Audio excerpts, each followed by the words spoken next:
గడిచిన 20 నెలల కాలంలో నారా చంద్రబాబు నాయుడు గారు అలానే మన నారా లోకేష్ గారు ఈ రాష్ట్ర అభివృద్ధి కోసము పాటుపడుతూ అదేవిధంగా సంక్షేమాన్ని అభివృద్ధిని రెండు జోడెద్దుల లాగా తీసుకెళ్తూ ఈ రాష్ట్రాన్ని అభివృద్ధి చేస్తుంటే ఈ రాష్ట్ర ప్రజలు ప్రతిపక్ష హోదా కూడా ఇవ్వనటువంటి జగన్మోహన్ రెడ్డికి ఈరోజు ప్రభుత్వంపై బురద చల్లటానికి అనేక కార్యక్రమాలు చేస్తున్నారు. నారా చంద్రబాబు నాయుడు గారు, లోకేష్ గారు ఈ రాష్ట్ర అభివృద్ధి కోసము పెట్టుబడులు తీసుకురావడం కోసము దాహోసు వెళ్ళి అక్కడ పెట్టుబడిదారు వ్యవస్థను అభివృద్ధి చేసుకొని తీసుకురావడానికి ప్రయత్నం చేస్తే వీళ్ళు చేసే విష ప్రచారాలు ఎలా ఉన్నాయంటే అవి చెప్పలేని విధంగా. అంటే ఈ రాష్ట్రానికి మీరు పెట్టుబడి వస్తే తర్వాత మేము అధికారంలోకి వస్తే మిమ్మల్ని ఈ రాష్ట్రాన్ని నుంచి తరిమేస్తామని చెప్పేసి ఒక మెసేజ్.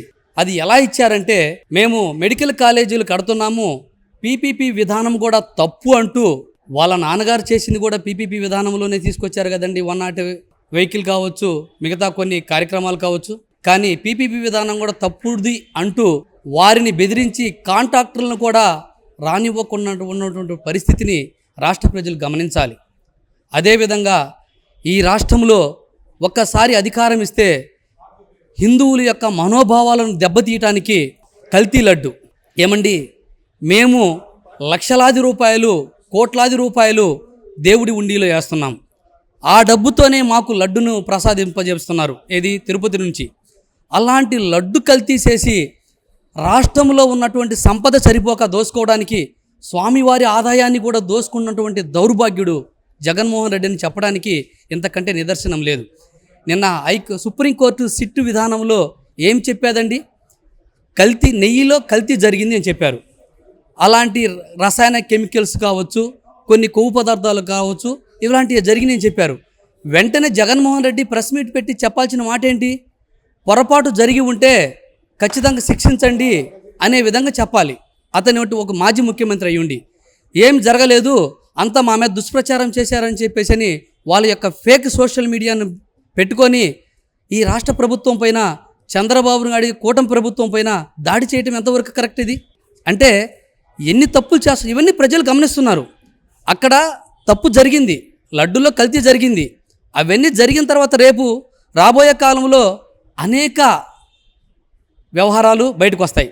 ఆ రోజు శిక్ష పడ్డ రోజు ప్రజలు మిమ్మల్ని దేంతో కొడతారు, ఏ కంపెనీ చెప్పుతో కొడతారో కూడా తెలియనటువంటి పరిస్థితి మీరు గమనించాలి. ఈరోజు రాష్ట్రంలో ఈ కల్తీ లడ్డు వ్యవహారం కావచ్చు, రకరకాల వ్యవహారాలని తప్పుదావ పట్టించడానికి ఒక ముఖ్యమంత్రి గారిని ఎలాంటి భాష వాడాలో వాడలేనటువంటి భాషను వాడి అంబటి రాంబాబు ఒక మాజీ మినిస్టర్ అయ్యుండి కూడా ఎలా మాట్లాడాడు? అసలు ఆ మాట్లాడిన విధానం ఏంటి?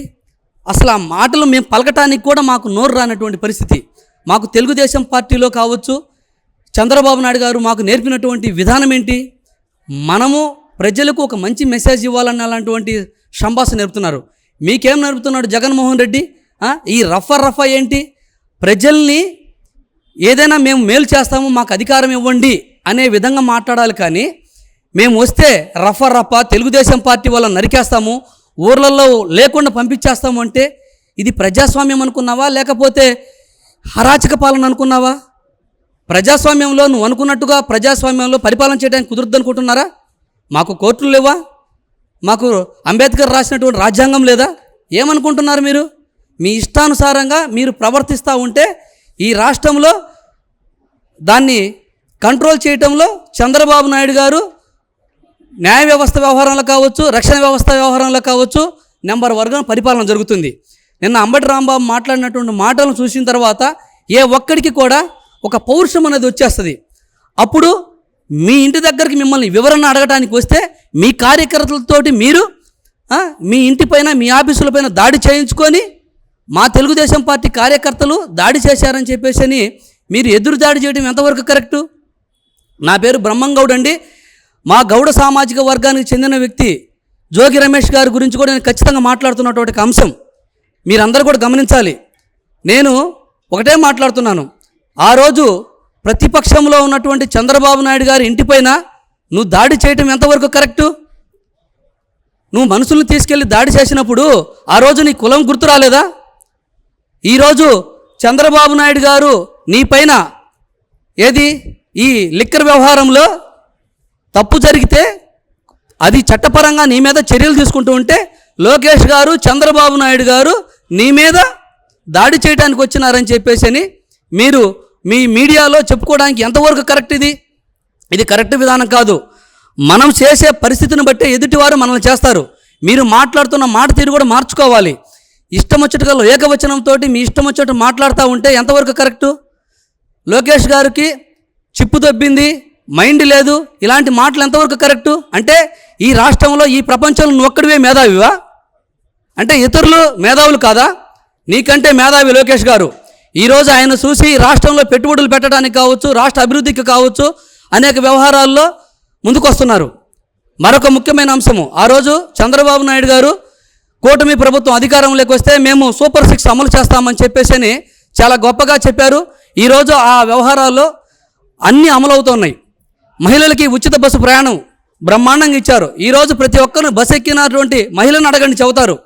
చంద్రబాబు నాయుడు గారు మా ఇంటికి పెద్ద కొడుకుని ఒకరు చెబితే, మా అన్నని మరొకరు చెబితే, నా కొడుకు లాంటి వారని మరొకరు చెబితే, అంటే వారి యొక్క హావభావాలు ఎలా ఉన్నాయంటే ఒక కుటుంబ సభ్యుడికి ఏ విధంగా చెప్పుకోవాలనో వాళ్ళ కుటుంబంలో అన్న, పెద్దనాన్న, తమ్ముడు, మా కుమారుడు అనే విధంగా పోల్చుకుంటున్నారంటే అలాంటి అవినాభావ సంబంధాలు పెట్టుకున్నటువంటి సమాజాన్ని నువ్వు ఈరోజు కులాల మధ్య, ప్రాంతాల మధ్య చిచ్చు పెట్టి 3 రాజధానులు అని చెప్పేసి ఈ రాజధాని ప్రాంతానికి మరొక మంచి నగరంగా తీర్చిదిద్దుకుంటున్న క్రమంలో ఈ నగరాన్ని అబాసుపాలు చేయడానికి, పెట్టుబడిదారు వ్యవస్థను రద్దు చేయడానికి, రాకుండా ఉండటం కోసం నువ్వు చేస్తున్నటువంటి కుయుక్తులు ఎంతవరకు కరెక్ట్ జగన్మోహన్ రెడ్డి గారు అని మేము ప్రజానికంగా హెచ్చరిస్తున్నాం. ఈరోజు బిల్గేట్స్ అదేవిధంగా పెట్టుబడులు పెట్టడానికి మన రాష్ట్రానికి వస్తుంటే మీరు ఇస్తున్నటువంటి మెసేజ్ ఏంటి? నాకు మంచి చేస్తే దండలేయండి, అది చేయండి, అభినందించండి అని మీరు అంటున్నారు. ఈరోజు చంద్రబాబు నాయుడు గారు చేస్తున్నటువంటి కృషికి మీరు అభినందనలు చెప్పలేని దౌర్భాగ్యమైన పరిస్థితుల్లో మీరు ఉన్నారు. ఈరోజు రాష్ట్రానికి పెట్టుబడులు వస్తున్నప్పుడు ఖచ్చితంగా మీరు అందరూ పెట్టుబడులు పెట్టండి, రేపు మేము అధికారంలోకి వస్తే మేము కూడా మిమ్మల్ని ప్రోత్సహిస్తామనే విధంగా మెసేజ్ ఇవ్వాలి. కానీ మీ రాష్ట్రంలో పెట్టుబడులు వస్తే మీ అంతు తేలుస్తామని చెప్తున్నారంటే మెసేజ్ మీ రాష్ట్రానికి మీరు చేస్తున్నటువంటి పరిస్థితి ఏంటి, మేలేంటి? ఇది అరాచకం కాదా? నిన్ను ప్రశ్నించే వాళ్ళు లేరనుకుంటున్నావా? నిన్ను ప్రశ్నించేవాడు ప్రతి ఒక్కడు ఓటు రూపంలో నీకు 11 సీట్లు ఇచ్చినప్పుడు నీకు అర్థం అవ్వలా. నీకు ఇంకా అర్థం కావాలంటే ఈసారి మళ్ళీ ఎలక్షన్ పోయినప్పుడు 3 సీట్లు వస్తాయో నిన్ను ఒక్కడనే గెలిపిస్తారో కూడా అర్థం కాని పరిస్థితిలో నువ్వు ఉన్నావు. గతంలో ఒక్క ఛాన్స్ నీకు ఎందుకు ఇచ్చారు తెలుసా? మా నాన్న లాంటి పరిపాలన చేస్తాను, నేనేదో ఇరగదీస్తాను, నేను అధికారంలోకి వస్తే భయంకరమైనటువంటి మేలు చేస్తానని చెప్పేసి అంటే నీకు అధికారం ఇచ్చారు. నీకు ఏ విధంగా అధికారం ఇచ్చారనుకున్నావు? కోడికత్తి డ్రామా ఆడావు. సొంత బాబాయిని గొడ్డల వేడితో చంపేస్తే 5 సంవత్సరాల అధికారంలో ఉండి చంపిన వ్యక్తులకి శిక్ష వేయించలేనటువంటి దౌర్భాగ్యుడివి ఈరోజు రాష్ట్ర ప్రజల కోసం నువ్వు మేలు చేస్తానంటే ఎలా నమ్ముతారు? సిపిఎస్ రద్దు చేస్తానని చెప్పావు. అదేవిధంగా ప్రతి ఉద్యోగిని అబాస్పాలు చేసి వాళ్ళ యొక్క మనోభావాలు దెబ్బతీసి ఈరోజు వారే ముందుండి ఈ రాష్ట్ర ప్రభుత్వంలో ఒక మంచి ప్రభుత్వం ఉండాలని కూటమి ప్రభుత్వాన్ని వాళ్ళే ముందు ఓట్లేసింది, కూటమి ప్రభుత్వం తీసుకొచ్చారు. అదేవిధంగా మద్యపాన నిషేధం చేస్తానని చెప్పావు. ప్రతి పల్లెటూరులో నీవు చెప్పినటువంటి మోసపు మాటలు విని ప్రతి ఒక్కరు ఓటేస్తే మద్యపానాన్ని ఆదాయ వనరులుగా చేకూర్చుకొని రాష్ట్రంలో దండుకున్నటువంటి దౌర్భాగ్యుడు జగన్మోహన్ రెడ్డి. నువ్వు నీకు అర్థమవట్లా, ప్రజలు నిన్ను ఎందుకు దూరంగా పెట్టారో నీకు అర్థమవట్లా. అర్థమైనా కూడా అర్థం కానట్టుగా అర్థమైనట్టుగా నటిస్తున్నావు. నీ నటన ప్రజలు అర్థం చేసుకోవాలనుకుంటున్నావు, బ్రహ్మాండంగా అర్థం చేసుకుంటావు. నిన్న అందరు ప్రెస్ ముందు మీ కాడికి వచ్చి కల్తీ లడ్డు విషయంలో అడుగుతుంటే నాకు గొంతు నొప్పిని మాట్లాడావే. నీ ఇష్టం వచ్చినట్టుగా అబాబు సుబాబు మాట్లాడతావు, కానీ ఇలాంటి మంచి వ్యవహారం వచ్చేసరికి మాట్లాడినటువంటి దౌర్భాగ్యుడి నువ్వే. మీ నాన్నగారు అప్పుడు 7 కొండలని 2 కొండలు జరిపోవు అని చెప్పేసి మాట్లాడాడు. వెంకటేశ్వర స్వామి కన్నెర్ర చేశాడు. ఈరోజు కల్తీ లడ్డు వ్యవహారం కావచ్చు, అక్కడ పరకమనిలో డబ్బుల వ్యవహారం కావచ్చు, మీరు చెయ్యనటువంటి ఎన్ని చేశారు జగన్మోహన్ రెడ్డి గారు. అయినా మీకు తెలివి రాలే. ఈరోజు మీకు 11 సీట్లు రావడానికి ఏకైక వ్యక్తి ఎవరు తెలుసా? మన కలియుగ దైవం వెంకటేశ్వర స్వామి. ఆయనే నీకు ఈ 11 సీట్లు ఇచ్చి కనీసం బుద్ధి తెచ్చుకుంటాడని చెప్పేసి అని మిమ్మల్ని నీకు అక్కడ ఉంచితే మీకు బుద్ధి కాదు, జ్ఞానం కాదు, ఏది కాకుండా ఈరోజు కూడా దాడి చేస్తున్నారంటే స్వామివారి పైన, ఆ యొక్క మనోభావాలపైన, భక్తుల యొక్క మనోభావాలపైన దెబ్బతీస్తున్నారంటే మిమ్మల్ని ఏ విధంగా సమర్థించాలో, ఏ విధంగా ఇది చేయాలో అర్థం కావట్లేదు జగన్మోహన్ రెడ్డి. ఇది నేను అడుగుతున్న మాట కాదు, రాష్ట్ర ప్రజల యొక్క గొంతు. నిన్న మా గల్లా అరుణ్ కుమార్ గారు మాట్లాడినటువంటి ఒక్క మాటకు సమాధానం చెప్పలేనటువంటి మీ వైసీపీ వారు కూడా ఇష్టానుసారంగా ఏకవచనంతో మాట్లాడుతున్నారు తప్ప ఏది వ్యక్తిగత వ్యవహారాలని ఒక్కరైనా సమాధానం చెప్పగల దమ్మున్న వ్యక్తులు మీ వైఎస్ఆర్ కాంగ్రెస్ పార్టీలో ఉన్నారా? లేరు. ఇలాంటి దౌర్భాగ్యమైన పరిస్థితుల్లో నీ పాలన జరిగింది. ఈరోజు కూటమి ప్రభుత్వంలో నెంబర్ 1గా ఏది ప్రజలకు ఆమోదయోగ్యంగా, రైతులకు ఆమోదయోగ్యంగా, ఉద్యోగస్తులకు ఆమోదయోగ్యంగా, సామాన్య మానవుడికి ఆమోదయోగ్యంగా జరుగుతుంది. ఆ రోజు నీకు అధికారం ఇస్తే అన్నా క్యాంటీన్లు తీసేసేసి పేదవాడి నోటి దగ్గర అన్నం తీసేసినటువంటి దౌర్భాగ్యుడివి. ఆ పాపము నిన్ను ఎంటాడి 11 సీట్లు ఇస్తే ఎందుకు జరిగిందని కూడా ఆలోచించుకోలేనటువంటి దౌర్భాగ్యుడి నువ్వు జగన్మోహన్ రెడ్డి. నీకు ఎలా చెబితే అర్థమవుతుందో నాకు అర్థం కావట్లేదు. కానీ నీ వెనక పక్కన ఉన్నటువంటి వ్యక్తులు తోడయ్యి నిన్ను అన్నా నీకంటే తోపులేరన్నా, నువ్వేనన్నా గ్రేట్ అన్నా అని చెప్పేసి ఎందుకు అంటున్నారు తెలుసా? నువ్వు అధికారంలోకి వస్తే వాళ్ళు దోపిడీ చేసుకోవడానికి, ఆ దోపిడీ చేసుకోవడానికి, అధికారంలోకి వస్తే దోపిడీ చేసుకోవడానికి ప్రయత్నం చేస్తున్నారు తప్ప నువ్వేదో అధికారంలోకి వచ్చి ఇరగదీస్తావని కాదు. ఆ శాండు, ఆ ల్యాండ్స్, ఆ మైనింగ్స్ ఇవన్నీ దోసుకున్నారు, మద్యపానంలో దోసుకున్నారు.